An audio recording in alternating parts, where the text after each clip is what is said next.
Hey everyone, and welcome back to the popular Audiobooks channel. Today, we're embarking on a journey unlike any other. We're setting sail into the ancient world of Greece to explore a legendary tale that's been captivating audiences for millennia. That's right, we're diving headfirst into Homer's epic poem, the Odyssey. Now, the Odyssey is a sprawling story filled with fantastical creatures, dangerous encounters, and the yearning for home. But before we get swept away by the adventure, let's set the scene for Book 1. Imagine, if you will, the war at Troy has ended. Our hero, Odysseus, the cunning king of Ithaca, has been instrumental in the Greeks' victory. But here's the catch. He's been stuck for 10 long years, unable to return to his homeland and his beloved wife, Penelope. Book 1 of the Odyssey finds Odysseus not on the battlefield, but on an island far, far away. He's being held captive by the beautiful and cunning Nymph, Calypso. What to expect in Book 1? Book 1 lays the groundwork for this epic adventure. We'll meet the gods and goddesses who are meddling in Odysseus's fate, some for the better, some for the worse. We'll hear the pleas of Penelope, who's facing down suitors vying for her hand and her throne. And most importantly, we'll see the unwavering determination of Odysseus. He may be a prisoner, but his spirit is not broken. He longs to see his home again, and that yearning sets the stage for the incredible journey that unfolds in the rest of the Odyssey. So, if you're ready to be swept away by a tale of heroism, cunning, and the unwavering desire to return home, then grab your headphones, settle in, and get ready to experience Book 1 of Homer's The Odyssey. You won't be disappointed. The Odyssey by Homer. Translated by Samuel Butler. Book 1. Tell me, O Muse, of that ingenious hero who traveled far and wide after he had sacked the famous town of Troy. Many cities did he visit, and many were the nations with whose manners and customs he was acquainted. Moreover, he suffered much by sea while trying to save his own life and bring his men safely home. But do what he might, he could not save his men, for they perished through their own sheer folly in eating the cattle of the sun-god Hyperion. So the god prevented them from ever reaching home. Tell me, too, about all these things, O daughter of Jove, from whatsoever source you may know them.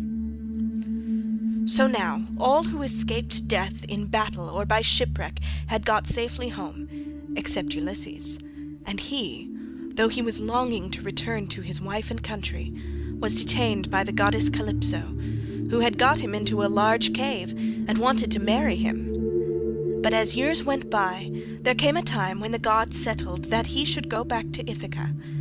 Even then, however, when he was among his own people, his troubles were not yet over.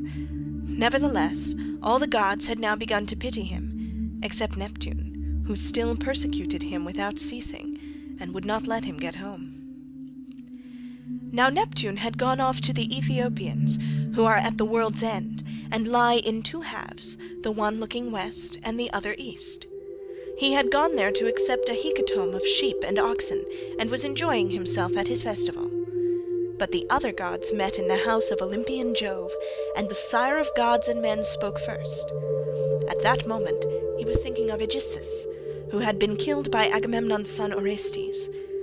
So he said to the other gods, "See now, how men lay blame upon us gods for what is after all nothing but their own folly. Look at Odysseus. He must needs make love to Agamemnon's wife unrighteously, and then kill Agamemnon, though he knew it would be the death of him.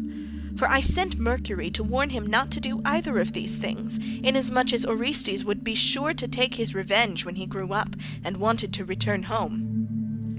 Mercury told him this in all good will, but he would not listen, and now he has paid for everything in full."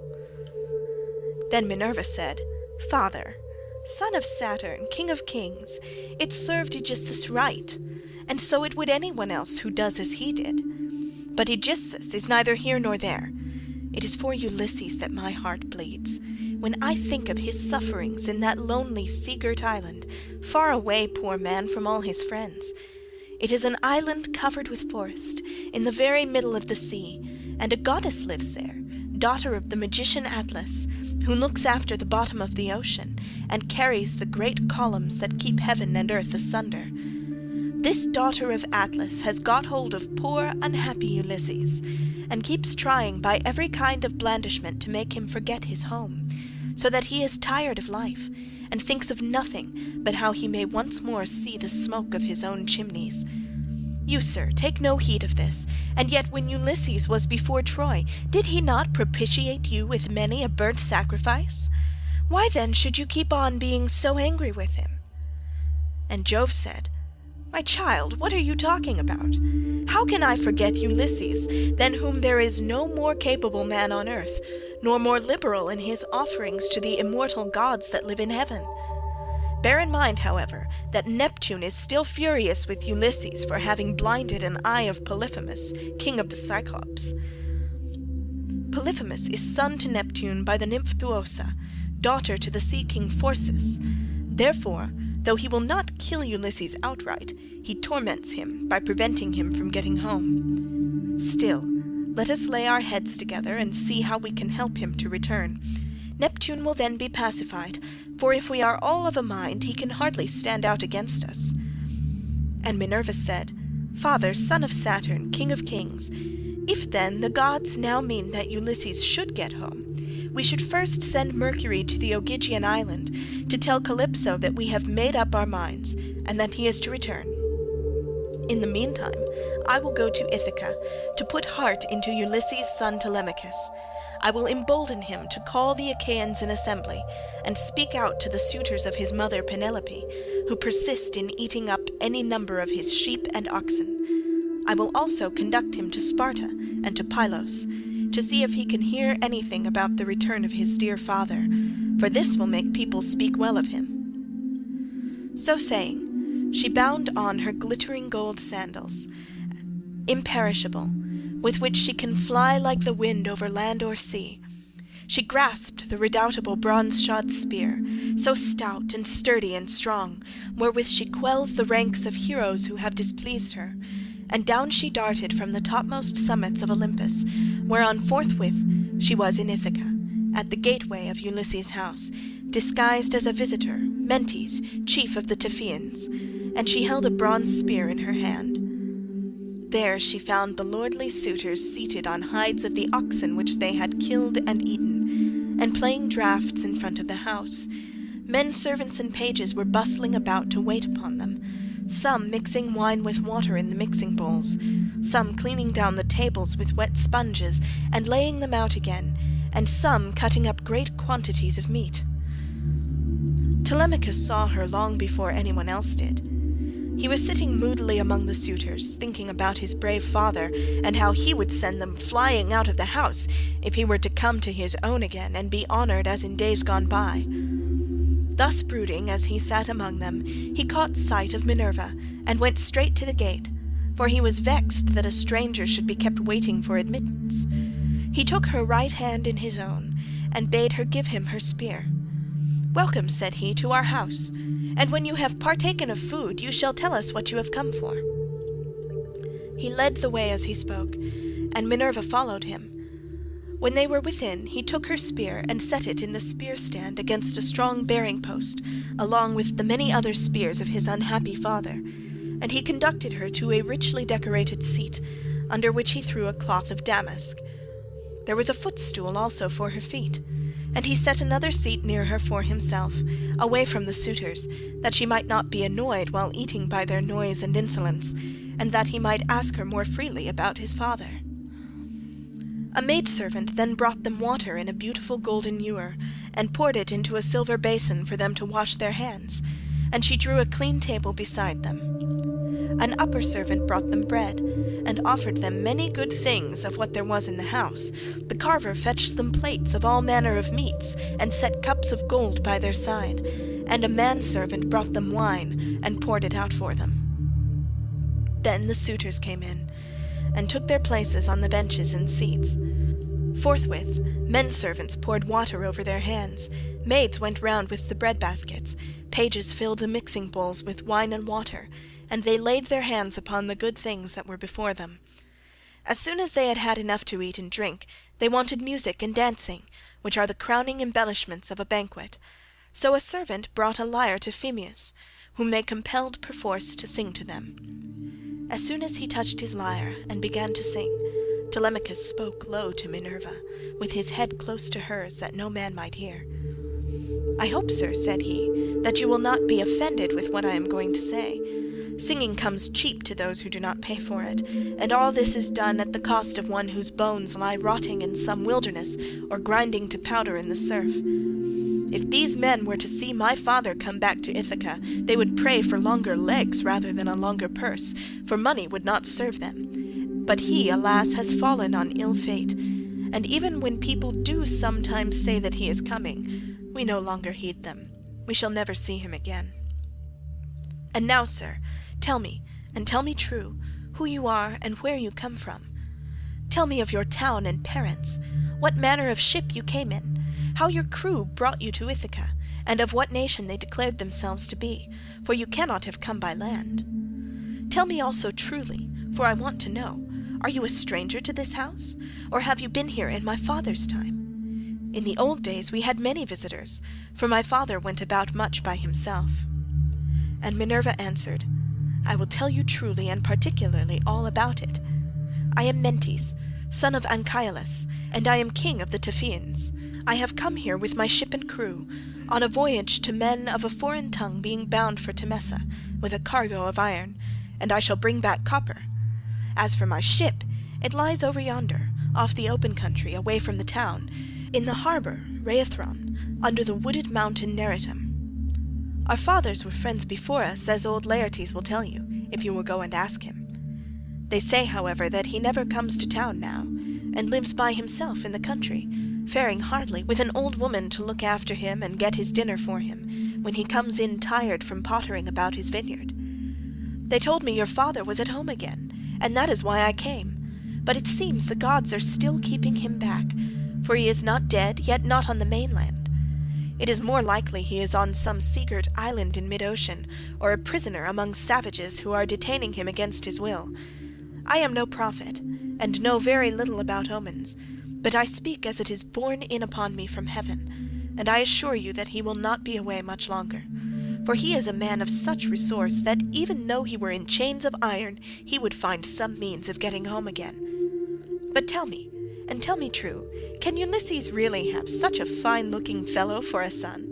You are indeed wonderfully like him about the head and eyes, for we were close friends before he set sail for Troy, where the flower of all the Argives went also. Since that time we have never either of us seen the other." "My mother," answered Telemachus, "tells me I am son to Ulysses, but it is a wise child that knows his own father.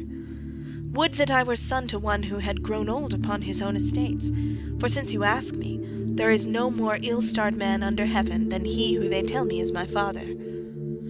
And Minerva said, "There is no fear of your race dying out yet, while Penelope has such a fine son as you are. But tell me, and tell me true, what is the meaning of all this feasting? And who are these people? What is it all about? Have you some banquet, or is there a wedding in the family? For no one seems to be bringing any provisions of his own. And the guests, how atrociously they are behaving! What riot they make over the whole house! It is enough to disgust any respectable person who comes near them." "Sir," said Telemachus, "as regards your question, so long as my father was here it was well with us, and with the house. But the gods, in their displeasure, have willed it otherwise, and have hidden him away more closely than mortal man was ever yet hidden. I could have borne it better, even though he were dead, if he had fallen with his men before Troy, or had died with friends around him, when the days of his fighting were done. For then the Achaeans would have built a mound over his ashes, and I should myself have been heir to his renown. But now the storm winds have spirited him away we know not whither. He is gone without leaving so much as a trace behind him, and I inherit nothing but dismay. Nor does the matter end simply with grief for the loss of my father. Heaven has laid sorrows upon me of yet another kind, for the chiefs from all our islands, Dulichium, Same, and the woodland island of Zacynthus, as also all the principal men of Ithaca itself, are eating up my house under the pretext of paying their court to my mother, who will neither point-blank say that she will not marry, nor yet bring matters to an end. So they are making havoc of my estate, and before long will do so also with myself." "Is that so?" exclaimed Minerva. "Then you do indeed want Ulysses home again. Give him his helmet, shield, and a couple lances, and if he is the man he was when I first knew him in our house, drinking and making merry, he would soon lay his hands about these rascally suitors, were he to stand once more upon his own threshold. He was then coming from Ephyra, where he had been to beg poison for his arrows from Ilus, son of Mermerus. Ilus feared the ever-living gods and would not give him any, but my father let him have some, for he was very fond of him. If Ulysses is the man he then was, these suitors will have a short shrift and a sorry wedding. But there, it rests with heaven to determine whether he is to return, and take his revenge in his own house or no. I would, however, urge you to set about trying to get rid of these suitors at once. Take my advice. Call the Achaean heroes in assembly tomorrow, lay your case before them, and call heaven to bear you witness. Bid the suitors take themselves off, each to his own place, and if your mother's mind is set on marrying again, let her go back to her father, who will find her a husband, and provide her with all the marriage gifts that so dear a daughter may expect. As for yourself, let me prevail upon you to take the best ship you can get, with a crew of 20 men, and go in quest of your father who has so long been missing. Someone may tell you something, or, and people often hear things in this way, some heaven-sent message may direct you. First go to Pylos and ask Nestor. Thence go on to Sparta and visit Menelaus, for he got home last of all the Achaeans. If you hear that your father is alive and on his way home, you can put up with the waste these suitors will make for yet another 12 months. If on the other hand you hear of his death, come home at once, celebrate his funeral rites with all due pomp, build a barrow to his memory, and make your mother marry again. Then, having done all this, think it well over in your mind how, by fair means or foul, you may kill these suitors in your own house. You are too old to plead infancy any longer. Have you not heard how people are singing Orestes' praises for having killed his father's murderer Aegisthus? You are a fine, smart-looking fellow. Show your mettle then, and make yourself a name in story. Now, however, I must go back to my ship and to my crew, who will be impatient if I keep them waiting longer. Think the matter over for yourself, and remember what I have said to you." "Sir," answered Telemachus, "it has been very kind of you to talk to me in this way, as though I were your own son, and I will do all that you tell me. I know you want to be getting on with your voyage, but stay a little longer till you have taken a bath and refreshed yourself. I will then give you a present, and you shall go on your way rejoicing. I will give you one of great beauty and value, a keepsake, such as only dear friends give to one another." Minerva answered, "Do not try and keep me, for I would be on my way at once. As for any present you may be disposed to make me, keep it till I come again, and I will take it home with me. You shall give me a very good one, and I will give you one of no less value in return." With these words she flew away like a bird into the air, but she had given Telemachus courage, and had made him think more than ever about his father. He felt the change, wondered at it, and knew that the stranger had been a god, so he went straight to where the suitors were sitting. Phemius was still singing, and his hearers sat wrapped in silence as he told the sad tale of the return from Troy, and the ills Minerva had laid upon the Achaeans. Penelope, daughter of Icarius, heard his song from her room upstairs, and came down by the great staircase, not alone, but attended by 2 of her handmaids. When she reached the suitors, she stood by one of the bearing posts that supported the roof of the cloisters, with a staid maiden on either side of her. She held a veil, moreover, before her face, and was weeping bitterly. "Phemius," she cried, "you know many another feat of gods and heroes, such as poets love to celebrate. Sing the suitors some one of these, and let them drink their wine in silence, but cease this sad tale, for it breaks my sorrowful heart, and reminds me of my lost husband, whom I mourn ever without ceasing, and whose name was great over all Hellas and middle Argos." "Mother," answered Telemachus, Let the bard sing what he has a mind to. Bards do not make the ills they sing of. It is Jove, not they, who makes them, and who sends weal or woe upon mankind according to his own good pleasure. This fellow means no harm by singing the ill-fated return of the Danaans, for people always applaud the latest songs most warmly. Make up your mind to it, and bear it. Ulysses is not the only man who never came back from Troy, but many another went down as well as he. Go then within the house, and busy yourself with your daily duties, your loom, your distaff, and the ordering of your servants. For speech is man's matter, and mine above all others, for it is I who am master here. She went wondering back into the house, and laid her son saying in her heart. Then, going upstairs with her handmaids into her room, she mourned her dear husband till Minerva shed sweet sleep over her eyes. But the suitors were clamorous throughout the covered cloisters, and prayed each one that he might be her bedfellow. Then Telemachus spoke. "Shameless," he cried, "and insolent suitors, let us feast at our pleasure now, and let there be no brawling, for it is a rare thing to hear a man with such a divine voice as Phemius has. But in the morning meet me in full assembly, that I may give you formal notice to depart, and feast at one another's houses. Turn and turn about at your own cost. If on the other hand you choose to persist in sponging upon one man, heaven help me, but Jove shall reckon with you in full, and when you fall in my father's house, there shall be no man to avenge you." The suitors bit their lips as they heard him, and marvelled at the boldness of his speech. Then Antinous, son of Eupeithes, said, "The gods seem to have given you lessons in bluster and tall talking. May Jove never grant you to be chief in Ithaca, as your father was before you." Telemachus answered, "Antinous, do not chide with me, but God willing, I will be chief too if I can. Is this the worst fate you can think of for me? It is no bad thing to be a chief, for it brings both riches and honour.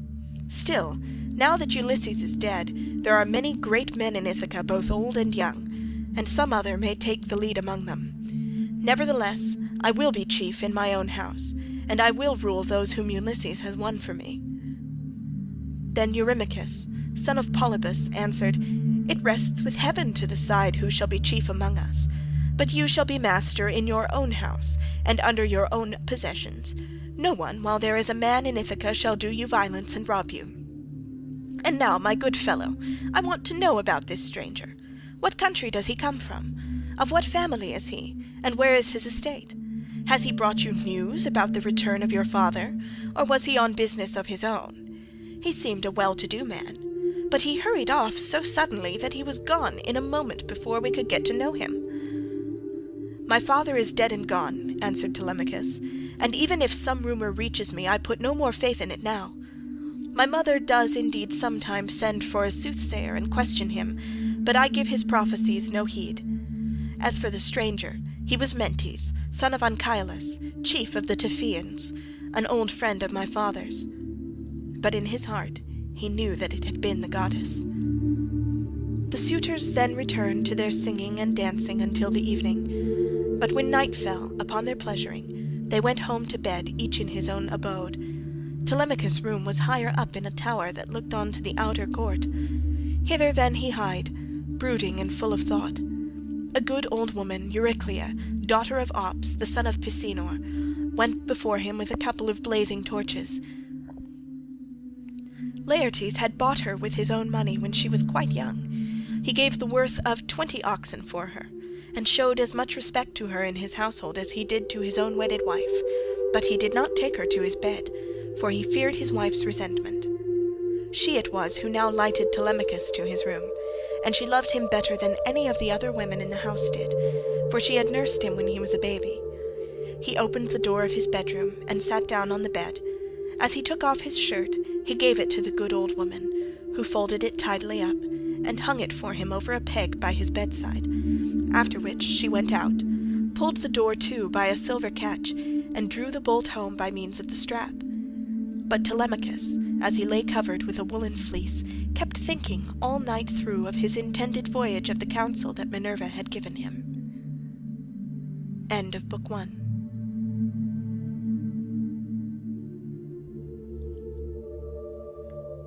Alright everyone, That's all we have for today's introduction to Book 1 of the Odyssey. We've only scratched the surface of this epic tale, but hopefully, you're as excited as I am to delve deeper into Odysseus' journey. Remember, this audiobook is your chance to experience the Odyssey in a whole new way. Let the narrator transport you to ancient Greece. Feel the tension of Odysseus' situation and root for him as he fights to get home. Remember to like and subscribe for more audiobook content, and leave a comment below letting me know if you're excited to explore the Odyssey with me. Until next time, happy listening.